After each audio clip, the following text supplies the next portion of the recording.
balik na tayo kay Daniel Padilla. Oo nga. Balik na tayo kay Daniel.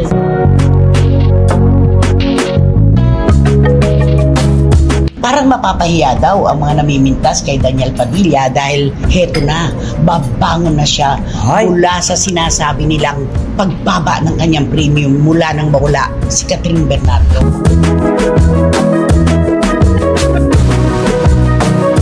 Hindi naman mawawala si Daniel Padilla kahit kailan. Daniel Padilla may naiwanan na rin naman siya. Kahit pa nagkahiwalay sila ni Catherine Bernardo.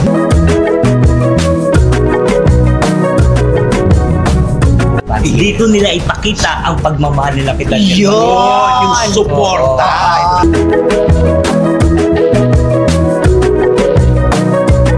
Tiranang kolumnista na si Nanay Christy Freeman, suportado ang naglabasang chismis kina Catherine Bernardo at Daniel Padilla.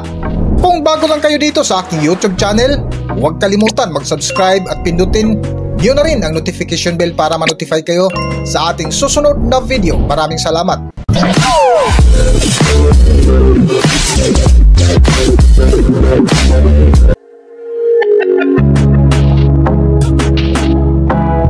Kamakailan ay nakiusap ang TV host actress na si Carla Estrada na tigilan na sana ng mga fans ni Daniel Padilla ang pakikipagbardagulan sa social media. Ito'y sa gitna ng naganap na pag-aaway-away at kampihan ng mga netizens hinggil sa mga nangyayari ngayon sa personal life sa showbiz career ng kanyang anak na si Daniel Padilla at dating kasintahan ito na si Catherine Bernardo. Kahit matagal lang naghiwalay ang Katnil, ay issue pa rin ito sa kanilang solid fans and supporters na hanggang ngayon ay apektado pa rin ang mga ito.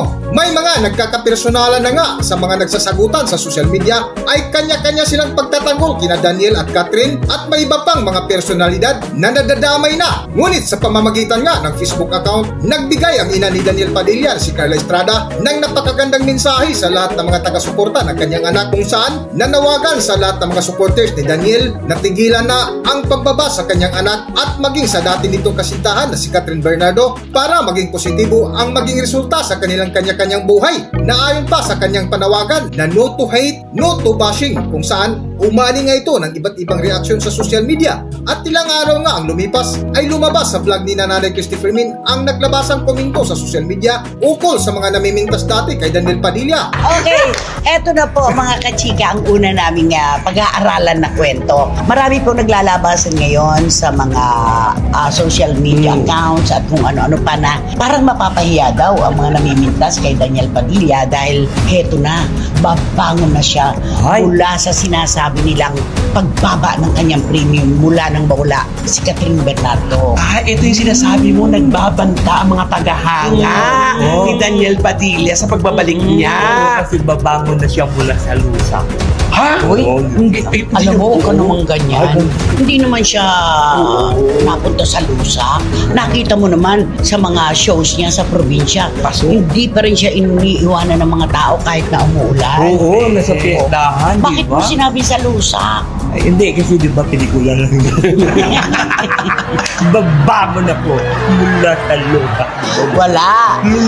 Babangon ako at dudurugin kita. Yun. Sinasabi mo, gumapang sa lusa. Gumapang. Ano ba? Sa lupa. Ano ba? Gumapang. Ano ba? Lumod sa lupa. Nagulo na tayo.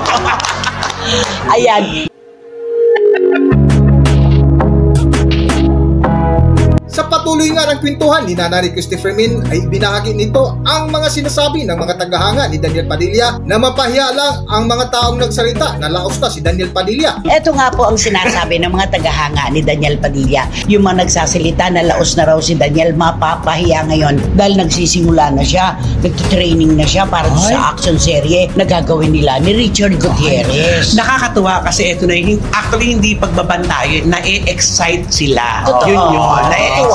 Natutuwa sila na at least ngayon meron na kaming aabangan at may pagmamalaki na kami, ang aming idolo ay may ginagawa ng hindi, at saka yung may napatunayan na naman si Daniel, ipagpapatuloy lang yung kung ano ang napatunayan niya. Totoo. Hindi pwedeng sabihin na laos na siya. Wala pong laos, nagpapahinga lang. Sa totoo lang. Walang laos, naghihintay lang ng tamang panahon.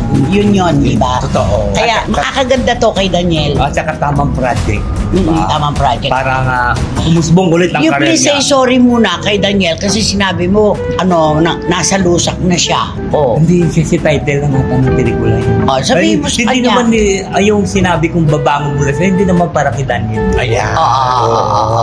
Ay, yung mga title kasi ng mga pelikula yun. Katulad yung pelikula niya, di ba? Na katatapos na ipalabas, di ba? Nino? Di Daniel, di ba? May pelikula siya nung... Ano yun? Wala. O yung hindi pa na ipalabas.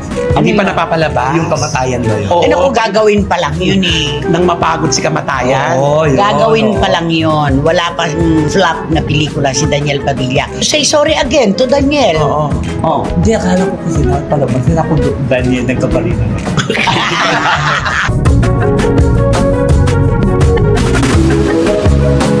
Sa dugtong nga ng topic ni Nanay Christie ay muling binalikan nila ang mga upcoming movie ng gwapitong actor kung saan nauwi sa kulitan tawanan ang kanilang pag-uusap. Hindi pa pala na ipalabas yung pelikula mo. Babangon ulit si kamatayan. Ano ba? Nang mapagod. Nang mapagod si kamatayan. At kanino ang nag-flop? Si Yanin. At marami pang iba. Oo nga, ano? Hindi ba? Oo, meron pa nga yung, Meron pa. yung isang actress, tatatlo Oo. nanood, natatakot daw yung mga nanonood, baka may multo sa loob. Oo, at buong at baka mamaya hold upin pa sila dun sa loob. Kasi di ba, kunti lang wala. Ayun na nakakatakot. Nakakatakot. Alam mo naman, wala nang safe na lugar Yes. ngayon. Tabi nga ng police outpost, may mga Ay, oo. saksakan, May mga holdapan, snatcher. diba? Sa loob pa kaya ng sinihan. Oo, kahit na sumigaw ko, wala tutulong Ay, sa'yo. wala. Kasi di ba sa ingay ng sound system ng pelikula, oo.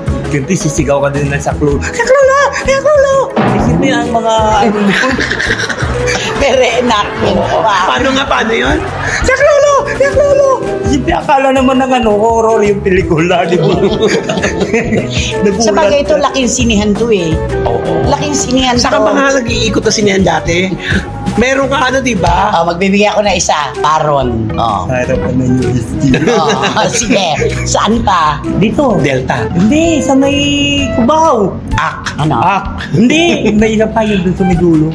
Alta. Alta. Oo, Marami ba doon? Ay, marami. Umiikot-ikot sila? Oo. Ano ang sinasabi nila? Dito na nga. Hindi pa nakaupo. Sige, iwan muna natin pansamantala. Si Daniel Padilla. Mas gusto nila siguro maano to. Ibang May mga kwento. tip. Oo. May mga Hindi tip. ganito din ba nakaupo ako sa...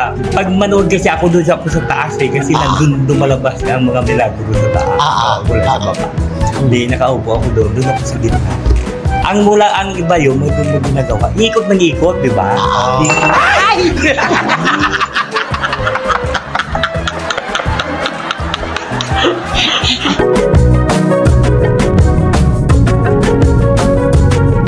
Sa huling bahagi nga ng kanilang kwentuhan ay naging positibo ang komento ni Nanay Christie Fermin at mga kasama kung saan naibahagi nila ang mga tagumpay na ginawa dati ni Daniel Padilla mapatili serye man o pelikula. Para sa buong kwento, narito ang video. Balik na tayo kay Daniel Padilla. Oo nga. Balik na tayo kay Daniel. Daniel Padilla, alam mo magkaroon na siya ng teleserye. Yan naman. Yeah. Ito nga abangan natin talaga. Ay, oo. Talagang Eh, excited marami namang ako. umaabang Oo. yan.